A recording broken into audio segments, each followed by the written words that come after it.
So this morning we're going to be taking a look at 6.5, graphing tangent and cotangent, cosecant, and secant functions.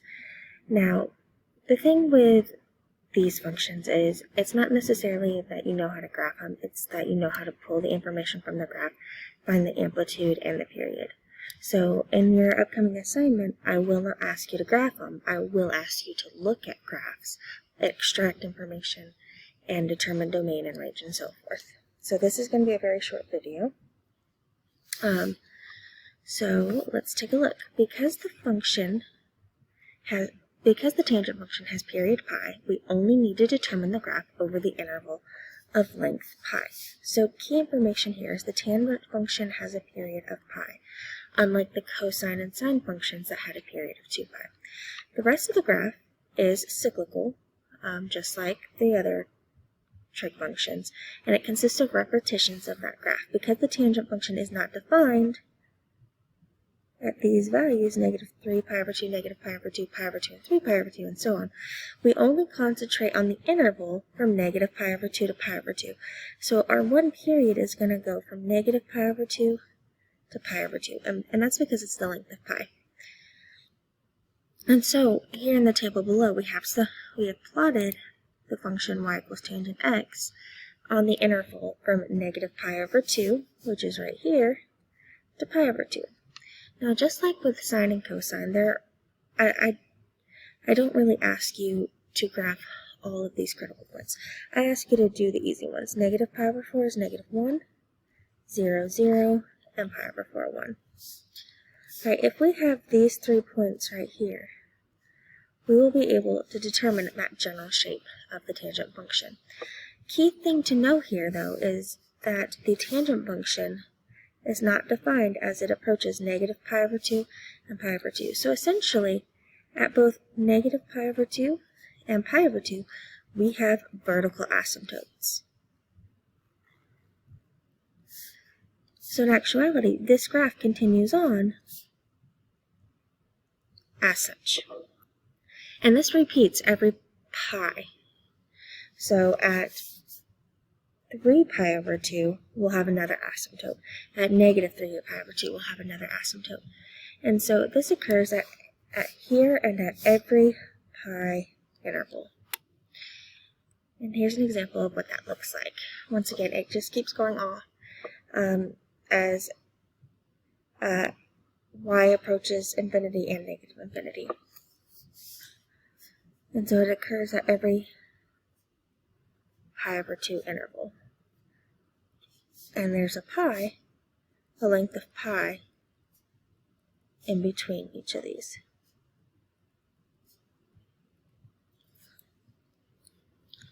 So our zeros actually occur at the intervals exactly at pi. So that'll be nice to keep it in the back of your mind. Alright, properties of tangent function.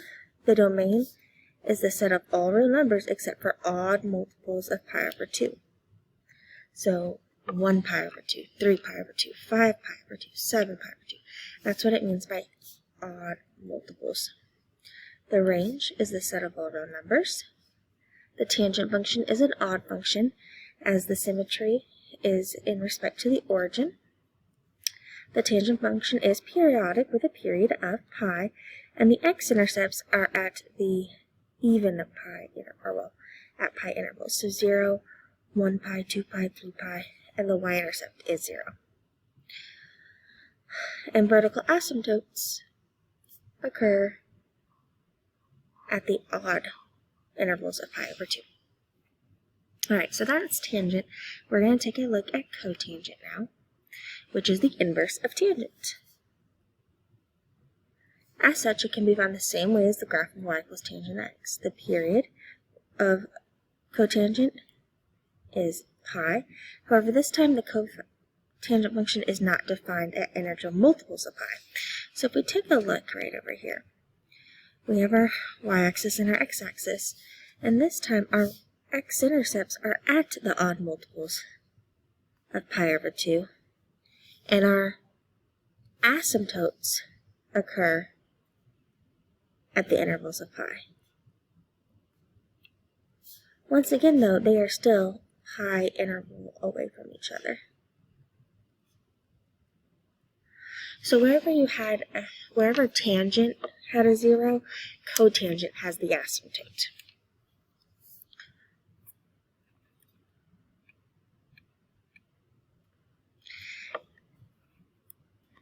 Now, for tangent and cotangent functions, there is no concept of amplitude, since the range goes on and on forever in both the negative infinity and positive infinity direction.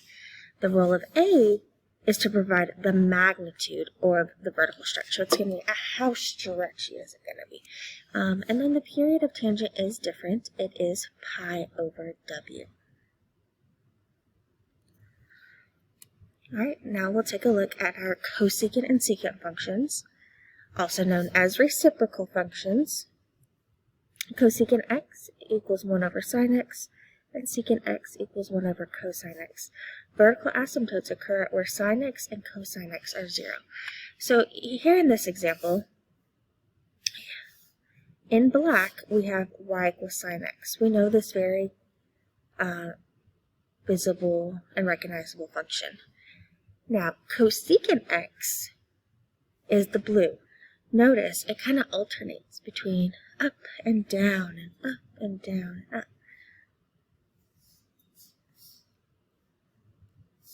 So anywhere that sine had the 0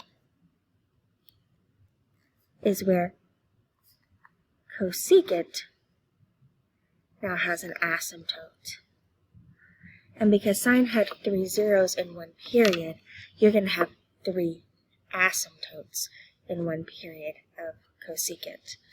And so our asymptotes occur at 0, pi, 2 pi, so all the intervals of pi. And once again, this one's actually a little different because the asymptotes occur at intervals of pi over 2 this time. So they have pi over 2. What am I talking about, Miss Sugar? It's still pi. It's still at pi. So our asymptotes are still occurring at every pi interval. The only difference is you're going to have 3 in one period of cosecant. And so the blue is what cosecant looks like. Just to help you visualize that a little better, if we were to get rid of the sine,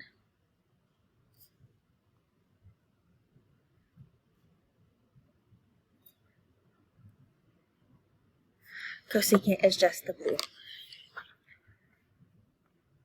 Alright, so secant is found the same way, but this time the asymptotes occur at every 0 of cosine. So here we have our zeros of cosine in black.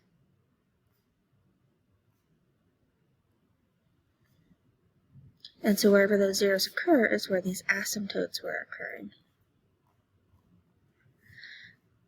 So these ones occur at the odd multiples of pi over 2.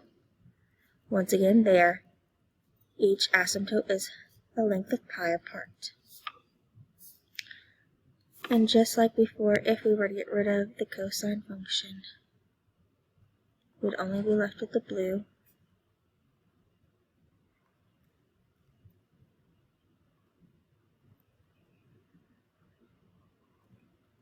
Right there. Alright, notice that this is from the interval from negative infinity to infinity, so it just keeps going over and over again because it is periodic. And our asymptotes occur at the odd multiples of pi over 2. Now, the role of A in these functions is to set the range. The range of y equals cosecant x is -1 or 1. And then the range for secant x is the negative absolute value of the amplitude or the absolute value of the amplitude. And they share the same period as sine and cosine. Alright, So that's actually the end of this video. Like I said, there's no examples. You guys know how to find the period, you know how to find amplitude, you know how to find domain and range, and we're just going to test that. It is a smaller assignment, but if you do have questions, you need to ask them. Have a wonderful day.